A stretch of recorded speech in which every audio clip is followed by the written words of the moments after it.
गडचिरोलीत भाजप कार्यालयाचं उद्घाटन पार पडलं। यावेळी झालेल्या सभेत महसूल मंत्री चंद्रशेखर बावनकुळेंच्या वक्तव्यावरून चांगलाच गदारोळ झाला। निवडणूक आयोगाला आपण हिशोब देऊ, तुम्ही हिशोबासाठी घाबरू नका असं विधान बावनकुळेंनी केलं होतं। यावर आता त्यांनी स्पष्टीकरण दिलं। लाडक्या बहिणी उन्हात होत्या, त्यामुळे असं बोललो तर नियमाच्या बाहेर खर्च करणार नसल्याचं बावनकुळे म्हणाले। यवतमाळच्या वणीमध्ये भाजपला मोठा धक्का बसलाय। जिल्हाध्यक्ष कुणाल चोरडे यांनी भाजपच्या जिल्हा उपाध्यक्षाचा राजीनामा दिलाय। भाजपमध्ये स्थानिक पातळीवर अन्याय होत असल्याचा आरोप चोरडे यांनी केला। तसंच बीजेपी म्हणजे बोधकुरवार जनता पार्टी झाल्याचा आरोप यावेळी चोरडे यांनी केला। नांदेडमध्ये खासदार अशोक चव्हाण यांनी राष्ट्रवादी पक्षाचे आमदार प्रताप पाटील चिखलीकरांना थेट इशारा दिला आहे। बाप एका पक्षात तर पोरगी दुसऱ्या पक्षात, हा पॅटर्न लोह्यातून सुरू झालाय। अशा पद्धतीचं राजकारण आम्ही जिल्ह्यात खपवून घेणार नाही असा थेट इशारा चव्हाण यांनी चिखलीकर यांना दिला। उपरा नगर परिषदेत काँग्रेसनं महाविकास आघाडीला सोडून शिंदेच्या शिवसेनेसोबत युती केल्यानं राष्ट्रवादी एसपी पक्षाच्या पदाधिकाऱ्यांना नाराजी व्यक्त केली। सत्तेत वाटा मिळावा म्हणून काँग्रेसनं शिंदेच्या शिवसेनेसोबत युती करून सोयीचं राजकारण केल्याची टीका राष्ट्रवादी एसपी पक्षाचे पदाधिकारी डॉक्टर चंद्रकांत बारेल यांनी केलेली आहे। लातूरच्या रेणापूर नगरपंचायत निवडणुकीत शिवसेना उद्धव बाळासाहेब ठाकरे पक्षाला मोठा धक्का बसलाय। तर पक्षाचे 16 पैकी तब्बल 11 उमेदवार निवडणुकीतून माघार घेत तटस्थ राहण्याचा निर्णय घेतला। या उमेदवारांनी पक्षाकडून सहकार्याने पाठबळ मिळत नसल्याचा थेट आरोप केलाय। चंद्रकांत खैरेंनी पूर्ण ताकदीने लढण्याच्या सूचना दिल्या होत्या, मात्र अंतर्गत अडथळ्यांमुळे हा निर्णय घ्यावा लागल्याचं उमेदवारांचं म्हणणं आहे। शिवसेनेनं विविध जिल्ह्याच्या संपर्क प्रमुखांच्या नियुक्त्या जाहीर केल्या। जालना जिल्हा संपर्क प्रमुखपदी आमदार अर्जुन खोतकर आणि माजी नगराध्यक्ष भास्कर आंबेकर यांच्यात नियुक्ती केली। उपमुख्यमंत्री एकनाथ शिंदेंच्या आदेशावरून या नियुक्त्या केल्याचं संजय मोरे यांनी सांगितलं।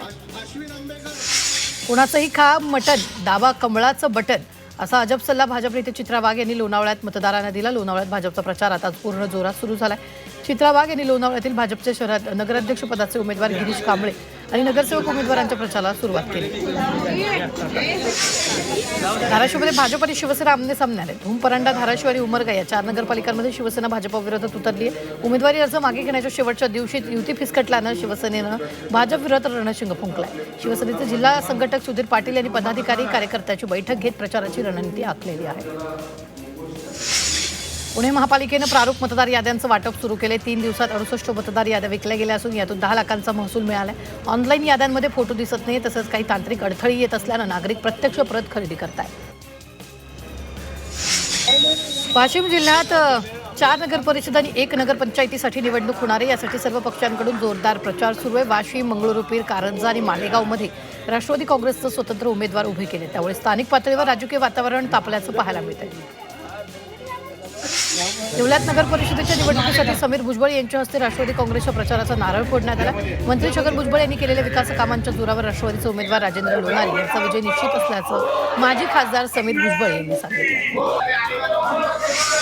यवतमाळच्या पांढरकवडा नगर परिषद नगराध्यक्ष पदासाठी भाजपनं आतिश बोरले यांना निवडणूक रिंगणात उतरवले। महायुतीतील मित्रपक्ष शिवसेना आणि अजित पवारांची राष्ट्रवादी मात्र एकत्र लढत आहे। भाजपकडून उमेदवारी न मिळाल्यानं माजी नगराध्यक्ष शंकर बडे यांनी पक्ष उमेदवारी दाखल केली। शिरूर नगर परिषद निवडणुकीत राष्ट्रवादीनं प्रचाराचा नारळ फोडला। आमदार माऊली कटके यांच्या हस्ते प्रचाराचा नारळ वाढवून शुभारंभ करण्यात आला। यावेळी शहरातून रॅली काढत मतदारांशी संवाद साधला। संभाजीनगर महापालिका निवडणुकीत यंदा मतदान केंद्राची संख्या मोठ्या प्रमाणात वाढणार आहे। शहरात एकूण 1408 बूथ तयार केले जाणार आहेत। वाढलेली मतदार संख्या, प्रभागनिहाय केलेलं विभाजन यामुळे बूथची संख्या वाढली। शिरूर नगर परिषद निवडणुकीत महाविकास आघाडीची प्रतिष्ठा पणाला लागली। राष्ट्रवादी शरदचंद्र पवार पक्षाचे माजी आमदार अशोक पवार यांच्यासह नगराध्यक्ष पदाचे उमेदवार अलका खांडरे या घरोघरी जाऊन मतदारांशी संवाद साधतायत। शिरूरमध्ये राष्ट्रवादी विरुद्ध राष्ट्रवादी असा थेट सामना पाहायला मिळतोय। जुन्नर नगर परिषद निवडणुकीसाठी राष्ट्रवादीनं प्रचाराचा नारळ फोडला। माजी आमदार अतुल बेनके आणि नगराध्यक्ष पदाचे उमेदवार स्नेहल खोत यांच्या हस्ते प्रचाराचा शुभारंभ झाला। यावेळी त्यांनी शहरात प्रचार फेरी काढत मतदारांशी संवाद साधला। उपमुख्यमंत्री एकनाथ शिंदेंचा संभाजीनगरचा दौरा रद्द झालाय। वैजापूर गंगापूरमध्ये प्रचार सभा आयोजित केल्या होत्या, या सर्व सभा रद्द झाल्या। परभणीच्या जिंतूरमध्ये उपमुख्यमंत्री अजित पवारांचं जोरदार स्वागत करण्यात आलं। निवडणुकीच्या पार्श्वभूमीवर अजित पवारांची मराठवाड्यात अनेक ठिकाणी प्रचार सभा आहे। या निमित्तानं पहिली सभा जिंतूरमध्ये पार पडली आहे। घाटजी नगर परिषदेत भाजपनं आत्ताच पक्षप्रवेश केलेल्या महेश पवार यांनी उमेदवारी दिली, त्यामुळे नाराज झालेल्या जुन्या जाणत्या पदाधिकाऱ्यांनी शिवसेनेत प्रवेश केला। त्यामुळे या ठिकाणी नगर परिषद निवडणुकीत नाराजी नाट्य पाहायला मिळते। लातूरमधील हडको भागात नागरिकांनी महापालिकेच्या प्रवेशद्वारासमोर ठिय्या आंदोलन केले। नागरी सुविधांकडे प्रशासन दुर्लक्ष करत असल्यानं नागरिक आक्रमक झाल्याचं पाहायला मिळत आहे। महिला आणि विद्यार्थ्यांनी आंदोलनात मोठ्या प्रमाणात सहभाग यावेळी घेतला होता। सोलापुरातील बार्शीत उसाला दर जाहीर करण्याच्या मागणीसाठी स्वाभिमानी शेतकरी संघटनेनं आंदोलन केले. निमजाई साखर कारखान्यातील गव्हाणीत उड्या मारत शेतकरी संघटनेच्या पदाधिकाऱ्यांनी कारखाना बंद केला. जिल्ह्यातील कारखाने तात्काळ उसाचा दर जाहीर करावा अशी मागणी करण्यात आली. नाशिकच्या उल्यातील कुसूरमध्ये कॅन्डल मार्च काढण्यात आला. डोंगराळेमध्ये एका चिमुरडेवर नराधमानं अत्याचार करून तिचा खून केल्याच्या घटनेचा निषेधार्थ या कॅन्डल मार्चने काढण्यात आला.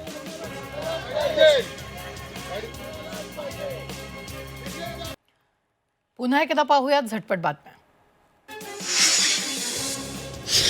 भारतीय महिला संघाची उपकर्णधार स्मृती मंधनानं रुग्णालयात जाऊन वडील श्रीनिवास मंधना यांच्या तब्येतीची विचारपूस केली आहे. श्रीनिवास मंधना यांना हृदयविकाराचा झटका आल्यानं त्यांच्यावर खासगी रुग्णालयात उपचार सुरू होते. स्मृतीसह काही महिला खेळाडूंनी स्मृतीच्या वडिलांच्या तब्येतीची विचारपूस केली.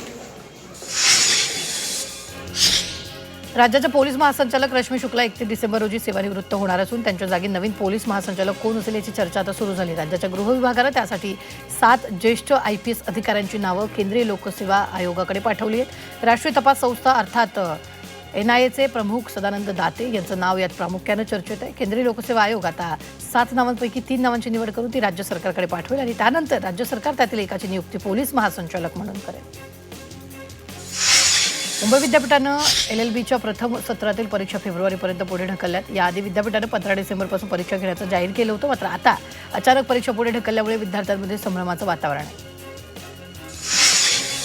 काल मुंबईत TETची परीक्षा पार पडली. परीक्षेला 11,000 शिक्षकांनी हजेरी लावली. बायोमेट्रिक हजेरी आणि कडक तपासणीमुळे परीक्षा शिस्तबद्ध वातावरणात झाली. भरारी पथकाचंही सतत परीक्षा केंद्रावर लक्ष होतं. परभणीतील विविध केंद्रांवर महाराष्ट्र शिक्षक पात्रता परीक्षा पार पडली. या परीक्षेला जिल्ह्यातून तब्बल 10,408 शिक्षकांनी हजेरी लावली. पहिल्या पेपरसाठी 4,948 परीक्षार्थींची नोंदणी झाली होती. यापैकी 4,641 जणांनी प्रत्यक्ष परीक्षा दिलेली आहे. दक्षिण आफ्रिकेविरुद्धच्या वनडे मालिकेसाठी भारतीय संघाची घोषणा करण्यात आली. शुभमन गिल आणि श्रेयस अय्यर दुखापतग्रस्त असल्यानं KL राहुलला कर्णधार करण्यात आलं. तर जसप्रीत बुमराह आणि मोहम्मद सिराज आणि अक्षर पटेल या तिघांना विश्रांती दिली आहे. तर रिषभ पंत आणि रवींद्र जडेजा, ऋतुराज गायकवाड यांना पुन्हा संधी मिळालेली आहे.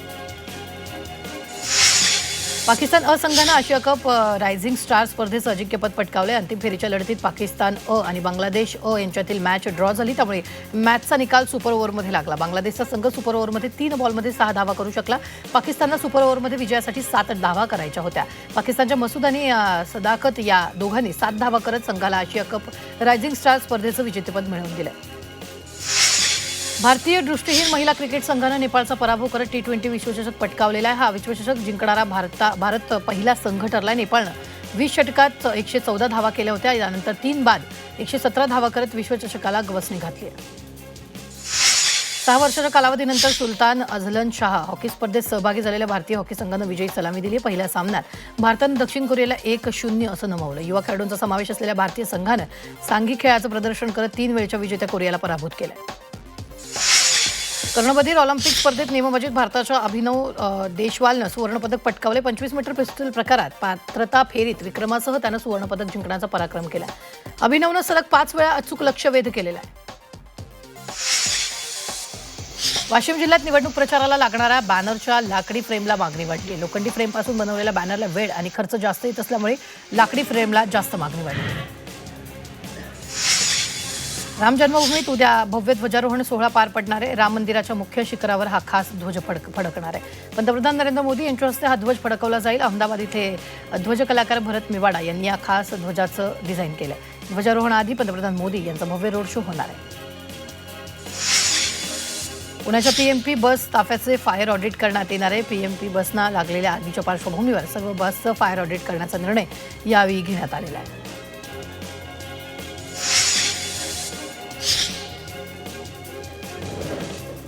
पुण्यात A321 विमानांचा वाढता वापर सुरू झालेला आहे. दररोज 70 पेक्षा जास्त उड्डाणं होत आहेत. या विमानांमध्ये 220 प्रवाशांची क्षमता असल्यानं प्रवासी वाहतूक लक्षणीय वाढली. एका दिवसात 35,000पेक्षा जास्त प्रवासी हालचाल झाली आहे. हवाई दलाच्या मर्यादेनंतरही विमान प्रकारातील बदलामुळे प्रवास सोयीचा झाला आहे. एसटी महामंडळाच्या आगारात मुक्तपणे फिरणाऱ्या कुत्र्यांवरून आता राज्याच्या मुख्य सचिवांनीच कारवाई करण्यासाठी हालचाली सुरू केल्यात. भटक्या कुत्र्यांसाठी उपाययोजना करण्याच्या सूचनाच मुख्य सचिवांनी दिल्या.